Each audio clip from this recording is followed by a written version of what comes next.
백이주는 또다시 그 꿈을 꿔봤습니다. 74세의 나이에도 여전히 선명한 딸의 목소리가 귓가에 맴돌았죠. 수연이의 애절한 부름이 깊은 잠 속에서도 그를 괴롭혔습니다.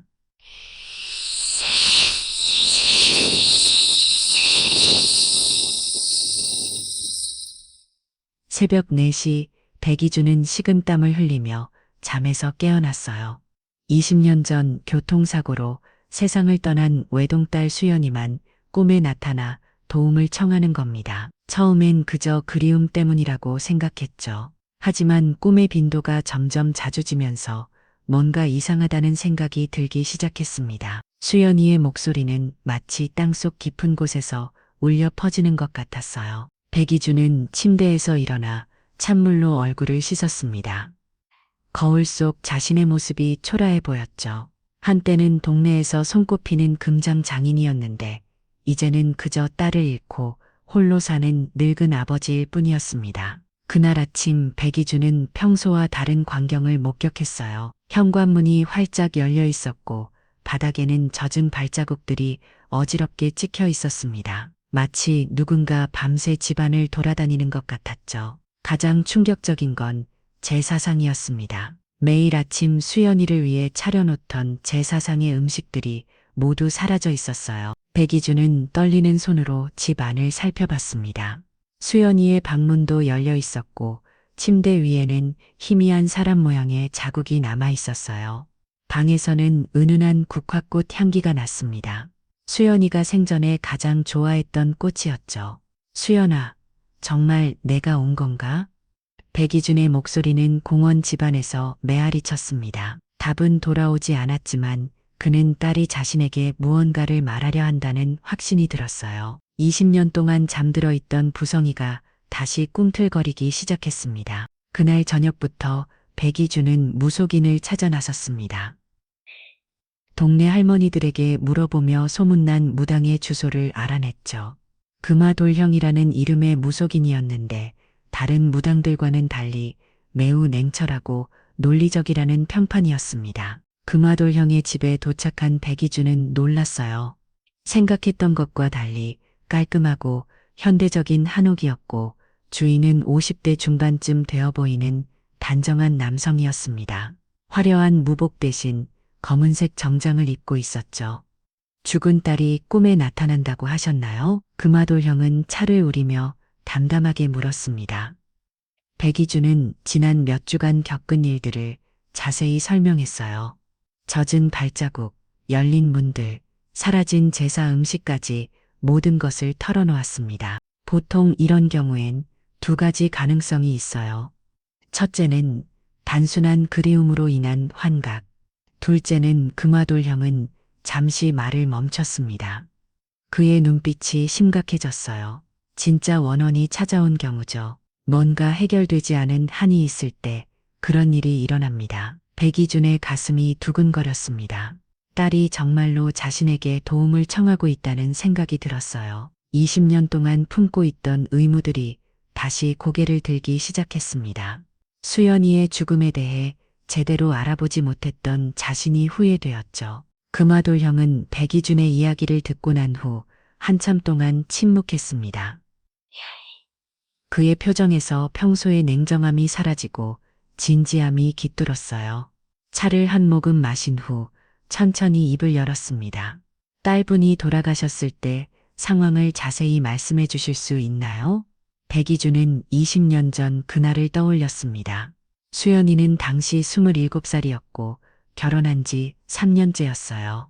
남편 김두윤과 함께 시내로 나갔다가 교통사고를 당했다고 했죠. 하지만 김두윤은 가벼운 부상만 입었고 수연이만 목숨을 잃었습니다. 그때 사위가 하는 말이 수연이가 갑자기 차에서 내리겠다고 해서 길가에 세웠는데 그 순간 뒤에서 오던 트럭이 들이받았다고 했어요. 백이준의 목소리가 떨렸습니다. 그날의 기억은 여전히 생생했어요. 병원에서 차가운 시체가 된 딸을 마주했을 때의 충격. 하루아침에 무너진 일상의 무게가 다시 어깨를 짓눌렀습니다. 그 마도량은 고개를 끄덕이며 메모를 했어요. 그의 손놀림이 마치 수사관 같았습니다. 자위분과는 어떤 관계셨나요? 청소의 딸 분과 잘 지내는지요? 처음엔 괜찮은 사람인 줄 알았어요. 수연이도 좋아했고, 하지만 결혼 후에는 자주 만나지 못했죠. 김두윤이 바쁘다면서 수연이를 잘 데려오지 않았거든요. 백이주는 그때의 아쉬움을 토로했습니다. 딸과 더 많은 시간을 보내지 못한 것이 평생의 후회였어요. 김두윤은 치기공의를 하면서 그의 성실해 보였지만 어딘지 모르게 냉정한 면이 있었습니다. 장례는 어떻게 치우셨나요? 김두윤이 모든 걸 처리했어요. 저는 너무 충격을 받아서 제대로 신경 쓰지 못했죠. 백이주는 자신의 무력함을 자처했습니다. 딸의 마지막 길조차 제대로 챙겨주지 못했다는 생각이 들었어요. 김두윤은 장례 절차를 매우 빠르게 진행했고 화장 대신 매장을 선택했습니다. 당신 딸을 땅이 묻고 싶다는 사위의 마음이 애틋하다고 생각했죠. 바도령은 잠시 생각에 잠겼습니다. 그의 눈빛에서 뭔가 이상함을 감지한 듯한 기색이 역력했어요. 혹시 딸분이 생전에 만든 그 장신구나 기중품들은 어떻게 되었나요? 아, 그것들 김두윤이 수연이와 함께 묻어달라고 했어요. 아내를 그리워하는 마음이라고 하면서요. 백이주는 그대를 떠올렸습니다. 수연이는 아버지의 금장 기술을 이어받아 정교한 장신구들을 만들었어요. 특히 결혼 예물로 만든 금팔찌와 목걸이는 예술품 수준이었습니다. 그 모든 것들이 딸과 함께 땅속에 묻혔죠. 그 길의 가치는 얼마나 되었나요? 금화도령의 질문에 백이주는 잠시 계산해 봤습니다. 당시 금값으로도 최소 2천만 원 이상의 가치가 있었어요. 지금 시세로 따지면 금 몇 배는 될 겁니다. 장당한 금액이었죠. 하지만 딸을 떠나보내는 마음에 그런 건 중요하지 않았어요. 백이준의 말에 금화도령은 의미심장한 표정을 지었습니다. 오랜 경험으로 쌓인 직감이 그에게 무언가를 속삭이고 있었어요. 혹시 사위분이 보험금을 받으셨나요? 네, 받았을 거예요. 하지만 자세한 건 모르겠어요. 그런 일은 김도윤이 알아서 처리했거든요. 백이주는 당시 자신의 무관심을 후회했습니다. 딸을 잃은 슬픔에 빠져 현실적인 문제들을 전혀 신경 쓰지 못했어요. 김도윤이 모든 것을 처리해 준다고 했을 때 오히려 고마워했죠. 금화도령은 차장을 내려놓고 백이준을 똑바로 바라봤습니다. 그의 눈빛에는 확신에 찬 무언가가 담겨 있었어요. 아버님, 제 경험상 이런 경우에는 보통 무선을 직접 확인해 볼 필요가 있습니다. 딸분의 원혼이 나타나는 데에는 분명한 이유가 있을 거예요. 백이준의 심장이 빠르게 뛰었습니다. 무덤을 파본다는 것은 상상도 하지 못했던 일이었어요. 하지만 딸이 정말로 도움을 청하고 있다면 아버지로서 해야 할 일이 있다는 생각이 들었습니다. 그날 밤 백이준은 잠을 잃지 못했습니다. 금화도령의 제안이 머릿속에서 맴돌았어요. 딸의 무덤을 파본다는 것은 감히 생각할 수도 없는 일이었지만 꿈속에서 들려오는 수연의 절규가 그를 괴롭혔습니다. 새벽 5시 백이준은 결국 금화도령에게 전화를 걸었어요. 정말로 봐봐야 하는 건가요? 아버님의 마음이 불편하시다면 그냥 두셔도 됩니다. 하지만 딸분이 계속 나타나실 거예요. 금화도령의 목소리는 여전히 차분했습니다. 그는 이런 상황을 여러 번 겪어본 듯 했어요. 며칠 후 백이준은 금화도령과 함께 딸의 묘지를 찾았습니다. 시 외곽의 야트막한 언덕에 자리한 공동묘지였죠. 20년 동안 수없이 찾아온 곳이었지만 오늘은 왠지 분위기가 달랐어요. 바람이 유난히 차갑게 느껴졌습니다. 여기군요. 금화도령은 묘비를 살펴보며 주변을 둘러봤어요. 그의 눈빛이 예사롭지 않았습니다. 무덤 주변의 흙이 다른 곳과 조금 달라 보였거든요. 언제부터 이상한 꿈을 꾸기 시작하셨다고 하셨죠? 한 달 전쯤부터요. 처음엔 가끔이었는데 요즘엔 거의 매일. 백이주는 무덤 앞에 무릎을 꿇었습니다. 차가운 묘비에 손을 대자 마음이 먹먹해졌어요. 27배 나이에 세상을 떠난 딸을 생각하니 눈물이 났습니다. 금화도령은 무덤 주변을 자세히 살펴봤어요. 그의 움직임은 마치 과학수사요원 같았습니다.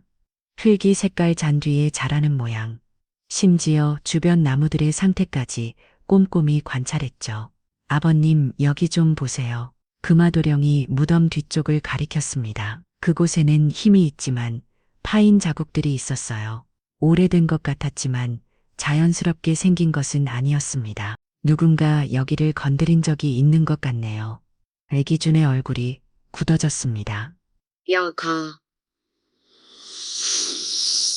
도굴꾼이라도 다녀간 건가 하는 생각이 들었어요. 하지만 이곳은 일반 서민들의 묘지였고 특별히 감나갈 만한 것이 묻혀 있다고 알려진 곳도 아니었습니다. 에이. 그런데 이상해요. 보통 도굴꾼들은 큰 적을 남기지 않거든요.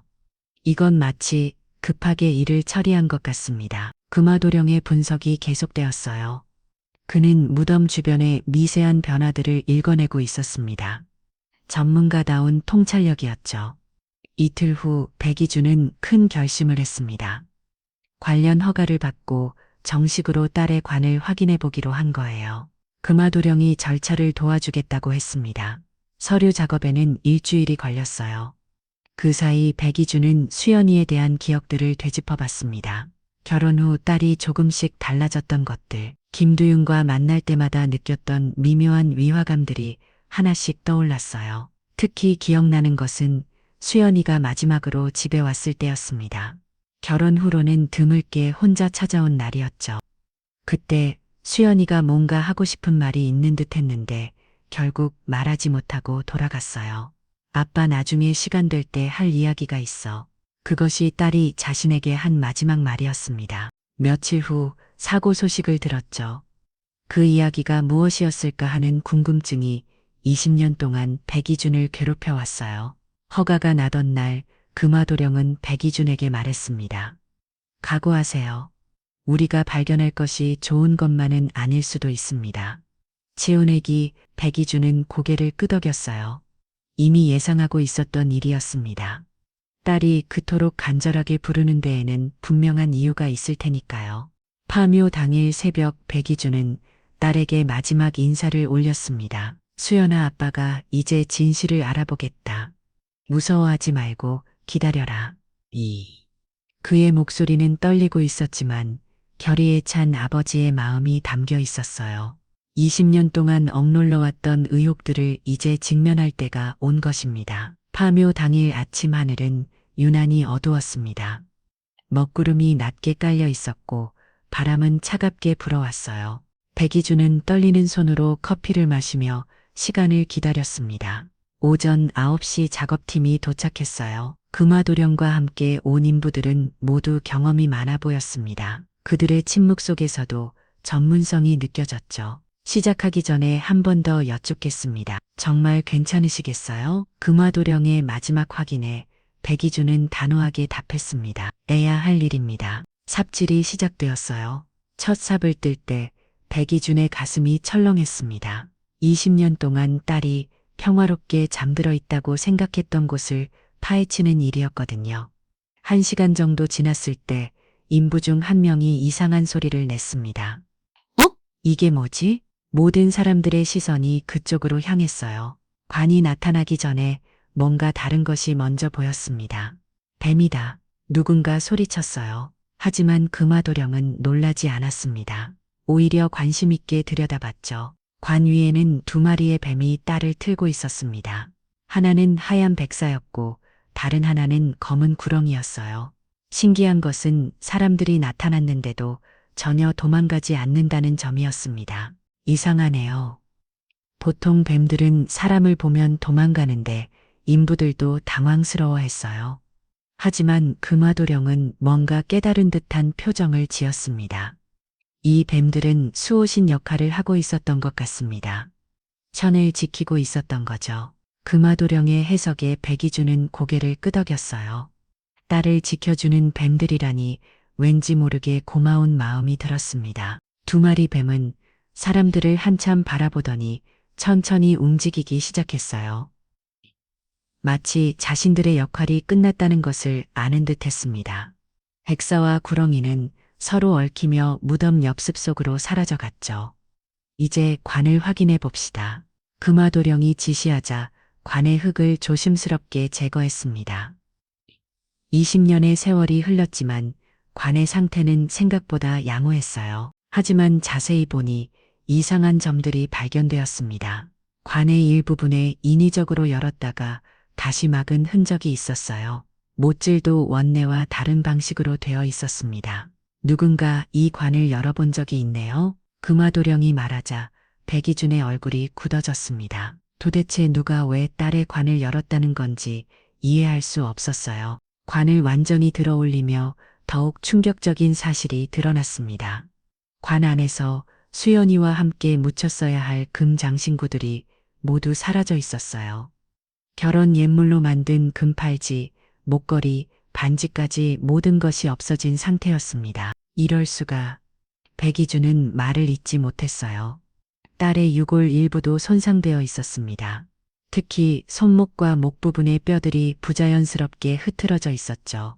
금화도령은 관 내부를 자세히 살펴봤습니다. 전문가다운 눈으로 모든 세부 사항을 확인했어요. 이건 전문적으로 이루어진 작업입니다. 일반 도굴꾼의 솜씨가 아니에요. 정확히 어떤 부위에 어떤 장신구가 있었는지 알고 있었던 사람의 짓입니다. 그 말을 듣는 순간 백이준의 머릿속에 한 사람의 얼굴이 떠올랐습니다. 수연이와 함께 묻지 장신구들의 위치를 정확히 알고 있던 사람, 장례를 주도적으로 치른 사람, 김도인이었습니다. 아, 설마 자위가... 백이준의 목소리는 떨리고 있었어요. 믿고 싶지 않았지만 정황상 김도인 말고는 이런 일을 할 수 있는 사람이 없었습니다. 금화도령은 관 주변의 흙을 더 자세히 살펴봤어요. 그리고 작은 종이 조각 하나를 발견했습니다. 오래되어 글씨는 흐릿했지만 감정서라는 글자가 희미하게 보였죠. 이것 좀 보세요. 누군가 여기서 감정을 받은 모양입니다. 종이 조각을 본 백이준은 분노가 치밀어 올랐어요. 자신의 사위가 딸의 무덤을 파헤쳐 그 중품을 훔쳐간 것이 거의 확실해 보였습니다. 수연아, 아빠가 몰랐구나. 내가 그렇게 괴로워했구나. 백이준은 딸의 관 앞에서 통고했습니다. 20년 동안 딸이 얼마나 억울했을지, 얼마나 원통했을지 생각하니 가슴이 찢어질 것 같았어요. 금화도령은 조용히 백이준의 어깨에 손을 얹었습니다. 이제 진실을 밝혀야겠네요. 딸분이 그토록 나타나신 이유를 알 것 같습니다. 파묘 이후 백이준은 며칠 동안 잠을 이루지 못했습니다. 사위 김돌레에 대한 의심이 확신으로 바뀌어가고 있었어요. 하지만 단순한 추측만으로는 부족했습니다. 확실한 증거가 필요했죠. 금화도령은 백이준을 찾아와 구체적인 조사 계획을 제시했어요. 먼저 보험금 수령 내역부터 확인해 봐야겠습니다. 그리고 김돌내 당시 재정 상황도 알아봐야 해요. 이틀 후 금화도령은 놀라운 사실을 발견했습니다. 수연이의 사망보험금이 당시 기준으로 시범이었고 김돌내 수익자로 등록되어 있었어요. 더 충격적인 것은 사망 이틀 전에 특약이 추가되어 보험금이 2배로 늘어났다는 점이었습니다. 이상하지 않나요? 왜 하필 사망 직전에 보험을 늘렸을까요? 금화도령의 지적에 백이준은 등골이 선을 해졌어요. 우연이라고 하기에는 너무나 젊은 타이밍이었습니다. 더 깊이 조사해보니 김돌내 과거가 드러났어요. 결혼 당시 그는 상당한 빚을 지고 있었습니다. 월급쟁이 치과 의사였던 사위는 감당하기 어려운 규모의 부처였죠. 그런데 수연이 사망 후 불과 반년 만에 모든 빚을 청산하고 치과 개원 준비를 시작했어요. 보험금과 딸의 금 장신구를 합치면 충분히 가능한 일이네요. 백이준은 자신의 어리석음을 깨달았습니다. 사위의 갑작스러운 경제적 호전을 그저 열심히 일한 결과라고 생각했던 거예요. 금화도령은 김도매의 현재 상황도 파악했습니다. 그는 지금 시내 한복판에서 큰 치과를 운영하고 있었어요. 환자들도 많고 수입도 상당했습니다. 무엇보다 충격적인 것은 수연이 사망 3개월 후에 재혼했다는 사실이었어요. 3개월 그렇게 빨리 백이주는 믿을 수 없었습니다. 아내를 잃은 슬픔도 잠시 그렇게 빨리 다른 여자와 결혼할 수 있다는요. 새 부인은 김돈보다 5살 어린 간호사 출신이었습니다. 현재 두 아이의 엄마가 되어 화목한 가정을 꾸리고 있었어요. 김돔은 20년 동안 단 한 번도 수연의 제사에 참석하지 않았습니다. 한 번도요. 아내의 제사에 네. 처음 몇 년은 바쁘다는 핑계를 댔고 나중에 아예 연락도 끊었어요. 백이주는 분노가 치밀어 올랐어요. 딸을 진심으로 사랑했다면 어떻게 그럴 수 있단 말인가요? 설령 재혼을 했다 하더라도 최소한의 예의는 지켰어야 했습니다. 금화도령은 더 중요한 발견을 했어요. 수연이 사망 한 달 후 신의의 한금은 방에서 고가의 금 장신구들이 매매된 기록이 있었습니다. 판매자의 이름은 김돔이었어요. 이제 확실해졌네요. 차이가 딸의 무덤을 파서 금 장신구를 훔쳐간 게 맞습니다. 증거들이 하나씩 모이면서 김돔의 범행이 윤곽을 드러냈어요. 그는 처음부터 계획적으로 수연이의 죽음을 이용했던 것입니다. 백이주는 직접 김돔의 치과를 찾아가 보기로 했습니다. 20년 만에 사위와 대면하는 거였어요. 가슴이 두근거렸지만 진실을 확인해야 했습니다. 치과는 생각보다 규모가 컸어요. 현대적인 시설과 많은 직원들이 있었습니다. 김돔은 여전히 단정한 모습이었지만 예전보다 살이 많이 쪘고 얼굴에 여유가 넘쳤어요. 아버님 이렇게 갑자기 오시다니 김돔은 당황한 기색을 보였습니다. 하지만 곧 평정을 되찾고 예의 바른 모습을 연출했어요. 주연이 제사 때문에 왔다 오래도 안 오더라고. 백이주는 일부러 평범한 이야기부터 꺼냈습니다. 김돔의 반응을 살펴보기 위해서였어요. 죄송합니다. 요즘 병원 일이 너무 바빠서 마음으로는 항상 수연이를 생각하고 있어요. 김돔의 대답은 너무나 뻔뻔했습니다. 진심이라고는 전혀 느껴지지 않았어요. 오히려 빨리 대화를 끝내고 싶어하는 기색이 역력했습니다. 그런데 말인데 수연이가 꿈에 자꾸 나타나더라고. 뭔가 하고 싶은 말이 있는 것 같은데 백이준이 떠보는 말을 하자 김돔의 얼굴이 순간 굳어졌어요. 눈빛에 당황과 불안이 스쳤습니다. 꿈이요? 그냥 그리우신 마음 때문 아닐까요? 김돔은 어색하게 웃으며 대답했습니다. 하지만 그의 손이 미세하게 떨리고 있었어요. 뭔가 숨기고 있다는 것이 분명했습니다. 백이주는 더 이상 말하지 않았어요. 이미 충분히 확인했습니다. 김돔은 분명 뭔가 떳떳하지 못한 일을 했고 그것이 딸의 원혼과 관련되어 있다는 것을 직감할 수 있었어요. 직과를 나서며 백이주는 다짐했습니다. 반드시 진실을 발견하고 딸의 억울함을 풀어주겠다고요. 20년 동안 잠들어 있던 부성이가 다시 불타오르기 시작했습니다.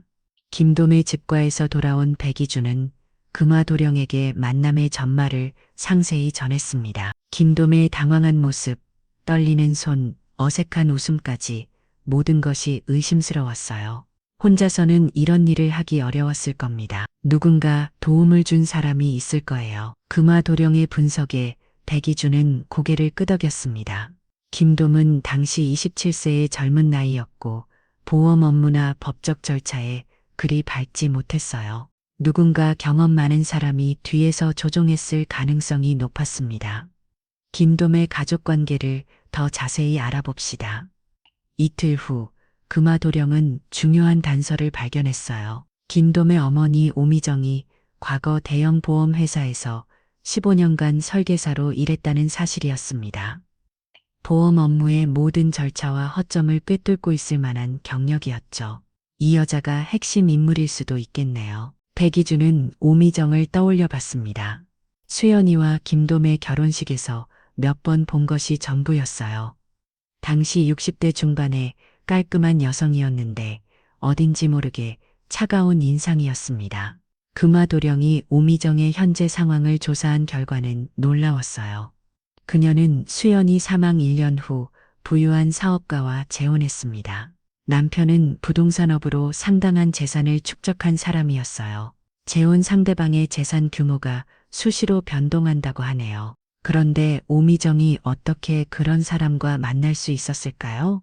금화 도령의 의문은 곧 해결되었습니다. 오미정은 재혼 전 1년 동안 고급 아파트로 이사했고 명품 옷을 입고 다니며 상류층 모임에 참석했어요. 그 자금의 출처가 의심스러웠습니다. 더욱 충격적인 사실이 드러났어요. 수연이의 사망보험금 수령 과정에서 오미정이 직접 관여했다는 증거가 발견된 겁니다. 보험회사 내부 기록을 확인해 본 결과 서류 접수와 처리 과정에서 오미정의 이름이 여러 번 등장했어요. 아들 명의로 접수했지만 실제로는 어머니가 모든 것을 처리했군요. 특히 주목할 점은 사망 2개월 전에 추가된 특약 계약이었습니다. 수연이의 사명이 있었지만 필적 감정을 의뢰한 결과 위조 가능성이 높다는 판정이 나왔어요. 백이주는 분노가 치밀어 올랐습니다. 날의 사명까지 위조해가며 보험금을 노렸다니 도저히 용서할 수 없는 일이었어요. 그럼 처음부터 계획은 범죄였다는 뜻인가요? 그럴 가능성이 높습니다. 적어도 사망 전부터 보험금을 목적으로 한 계획이 있었던 것 같아요. 금화돌 형의 말에 백이주는 소름이 돋았습니다. 딸이 단순한 교통사고 희생자가 아니라 치밀한 계획의 피해자였을 수도 있다는 생각이 들었어요. 오미정의 현재 거주지를 알아낸 백이주는 직접 찾아가기로 했습니다. 강남의 고급 아파트에 살고 있었어요. 20년 전 소박했던 모습과는 완전히 달라져 있었습니다. 어머니, 저 기억하시죠? 수연이 아버지 백이주입니다.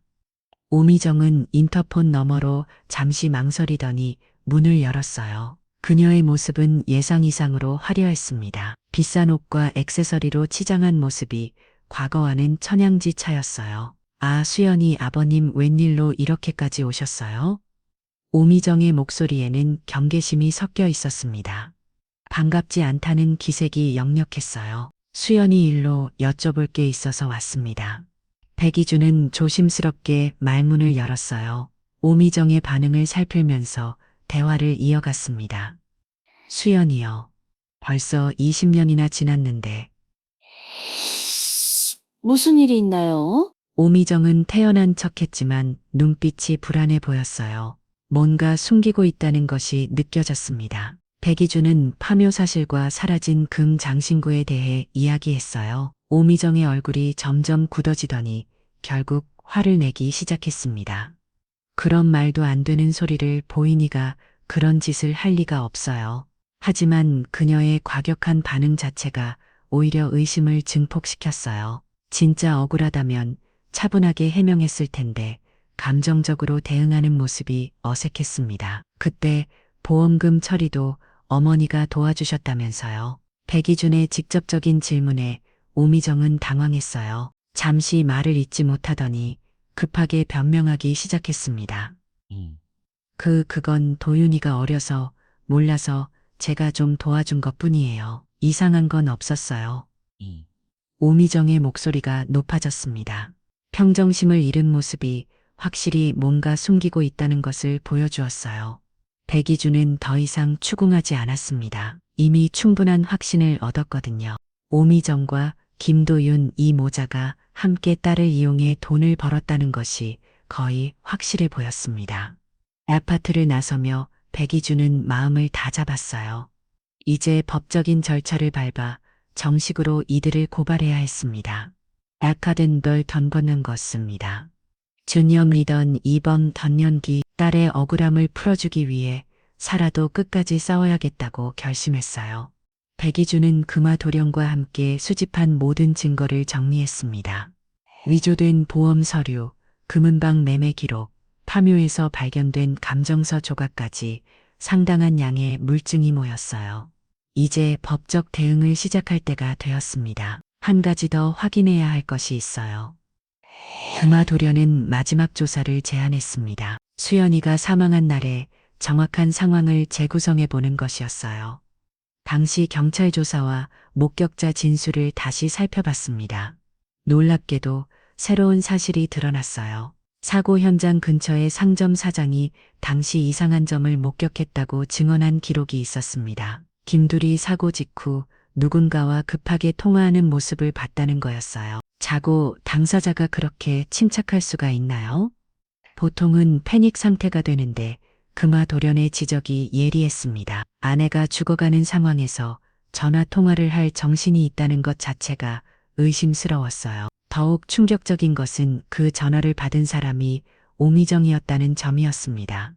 통화 기록을 확인해 본 결과 사고 발생 3분 후에 김둘에서 오미정으로 걸린 통화가 있었어요. 이제 확실해졌네요. 이 모든 것이 사전에 계획된 일이었습니다. 백이주는 등골이 서늘해졌어요. 딸의 죽음이 단순한 사고가 아니라 계획적인 범죄였을 가능성이 높아 보였습니다. 법무법인을 통해 정식 고발을 진행했어요. 보험 사기, 묘지 훼손, 유골무독, 문서 위조 등 여러 혐의로 김둘윤과 오미정을 고발했습니다. 검찰은 사건의 중대성을 인정하고 즉시 수사에 착수했어요. 4월 후 언론에 이 사건이 대대적으로 보도되었습니다. 모든 퍼즐이 맞춰지기 시작했습니다. 재판이 시작되었고 언론의 관심이 집중되었어요. 김둘윤은 1급 살인 혐의까지 추가로 기소되었습니다. 오미정은 공범으로 기소되었지만 법정에서 치매 초기 증상을 보이기 시작했어요. 기억이 안 나요. 그때 일이 오미정은 자꾸만 기억을 잃는다고 주장했습니다. 하지만 의료진 검사 결과 실제로 치매 초기 진단을 받았어요. 스트레스와 죄책감이 병을 가속화시켰던 것 같았습니다. 김둘윤은 결국 징역 15년을 선고받았어요. 오미정은 치매로 인해 형사처벌 대신 민사배상과 함께 요양원 입소 명령을 받았습니다. 백이주는 법정을 나서면 하늘을 올려다봤어요. 20년 만에 딸의 억울함이 풀렸다는 생각에 눈물이 났습니다.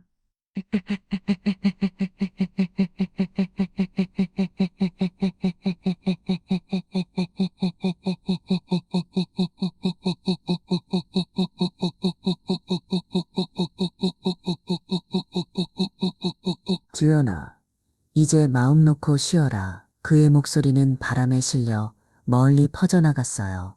마치 딸이 듣고 있는 것 같았습니다. 재판이 끝나고 한 달이 지났습니다. 백이주는 딸 수연이의 무덤을 새로운 곳으로 이장하기로 결심했어요. 범죄자들의 손길이 닿았던 그곳에 더 이상 딸을 두고 싶지 않았습니다. 금화돌 형이 좋은 자리를 추천해 주었어요. 시 외곽의 양지 바른 산기슭에 있는 새로운 공원 묘지였습니다. 사방이 트여 있고 따뜻한 햇살이 하루 종일 비치는 곳이었죠. 여기라면 수연이가 편안하게 쉴 수 있을 것 같아요. 백이주는 세터를 보며 만족스러워 했습니다. 예전 묘지와는 달리 밝고 평화로운 기운이 느껴졌어요. 이장 날짜를 정하고 준비를 마친 백이주는 마지막으로 이엔 무덤을 찾았습니다. 딸에게 이사 계획을 알려주기 위해서였어요. 수연아, 아빠가 너를 더 좋은 곳으로 모셔갈 거야. 이제 정말 편안하게 쉴 수 있을 거다. 무덤 앞에서 조용히 말하는 백이준의 목소리는 따뜻했습니다. 20년 만에 처음으로 마음이 편안해지는 기분이었어요. 신기한 일이 일어났습니다. 그날 밤 백이준은 오랜만에 수연이의 꿈을 꾸었는데 이번에는 달랐어요. 딸이 환한 미소를 지으며 고마워하는 모습이었습니다. 아빠, 정말 고마워요. 이제 마음이 후련해요. 꿈속의 수연이는 예전처럼 아름다웠어요. 고통스러워하던 모습은 온데간데 없고 평화로운 얼굴로 아버지에게 인사를 건넸습니다. 이장 당일 새벽, 백이주는 일찍 일어나 준비를 마쳤어요. 금화돌형과 작업팀이 도착하기 전에 먼저 무덤에 가서 기다리고 있었습니다. 그런데 놀라운 광경이 펼쳐졌어요. 무덤 입구에 그 2마리의 뱀이가 다시 나타난 겁니다. 파묘 때 봤던 백사와 구렁이였어요. 하지만 이번에는 분위기가 달랐습니다. 2마리 뱀운이 무덤을 한 바퀴 돌더니 백이주를 바라보며 고개를 끄덕이는 듯한 동작을 했어요. 마치 작별 인사를 하는 것 같았습니다. 너희들도 수연이를 지켜줘서 고마워구나. 백이주가 말하자 백사와 구렁이는 서로 얽히며 천천히 숲속으로 사라져 갔습니다. 그들의 역할이 끝났다는 것을 아는 듯 했어요. 이장 작업은 순조롭게 진행되었습니다. 이번에는 어떤 방해도 없었고 모든 것이 평화롭게 이루어졌어요. 수연이의 유고를 새로운 관에 정성스럽게 모시고 세터로 옮겼습니다. 새 무덤에 안치하는 순간 바람이 살랑살랑 불어왔어요. 마치 수연이가 새 집을 마음에 들어간다는 신호 같았습니다. 백이주는 딸의 새 무덤 앞에서 깊이 절했어요. 수연아, 이제 정말 편히 쉬어라. 아빠가 모든 걸 해결했다. 그날 저녁 백이주는 집으로 돌아와 수연이의 영정 앞에 제사상을 차렸습니다. 20년 동안 매일 올렸던 제사였지만 오늘은 특별한 의미가 있었어요. 제사상에는 수연이가 좋아했던 음식들이 가득했습니다. 김밥, 떡국, 그리고 딸이 특히 좋아했던 단감까지 정성스럽게 준비했어요. 수연아, 이제 아빠도 마음 놓고 너를 보낼 수 있겠다. 백이주는 딸의 사진을 바라보며 진심 어린 이야기를 나누었습니다. 20년 동안 품고 있던 모든 말들을 쏟아내었어요. 그때 창문 너머로 은은한 국화꽃향기가 들어왔습니다. 수연이가 가장 좋아했던 꽃향기였어요. 하지만 집 주변에는 국화가 심어져 있지 않았습니다. 더욱 신기한 것은 마당의 작은 화장에서 국화꽃이 피기 시작한 것이었어요. 계절도 아닌데 갑자기 꽃봉오리들이 하나둘씩 피어나고 있었습니다. 아빠, 이제 괜찮아. 바람에 실려온 듯한 익숙한 목소리가 들렸어요. 수연이의 목소리가 같았지만 이번에는 고통스럽지 않았습니다. 오히려 따뜻하고 평온한 느낌이었어요. 백이주는 눈물을 흘리며 고개를 끄덕였습니다. 딸이 정말로 평안해졌다는 것을 느낄 수 있었어요. 며칠 후 백이주는 자신의 미래에 대해 생각해보기 시작했습니다. 74세의 나이에 이제 혼자 남겨진 삶을 어떻게 살아갈지 고민이 되었어요. 수연이의 사진 앞에 보리차를 올리며 조용히 말했습니다. 이제 아빠도 갈 준비를 해야겠다. 너 없는 세상이 너무 오래였어. 하지만 그의 목소리에는 절망이 아닌 평안함이 담겨 있었어요. 딸의 억울함을 풀어준 아버지로서의 임무를 완수했다는 만족감이 있었습니다. 그날 밤부터 백이주는 더 이상 수연이의 꿈을 꾸지 않았어요. 대신 깊고 편안한 잠에 빠져들었습니다. 20년 만에 처음으로 마음의 평화를 되찾은 것이었어요. 매일 아침 마당의 국화꽃들이 더욱 아름답게 피어났습니다. 마치 수연이가 아버지를 지켜보고 있다는 신호 같았어요. 백이주는 그 꽃들을 보며 딸과의 진정한 이별을 준비했습니다. 진실은 밝혀졌고 정의는 실현되었으며 딸의 영혼은 마침내 평안을 되찾았습니다. 이제 남은 것은 아버지와 딸 사이에 아름다운 추억들 뿐이었어요.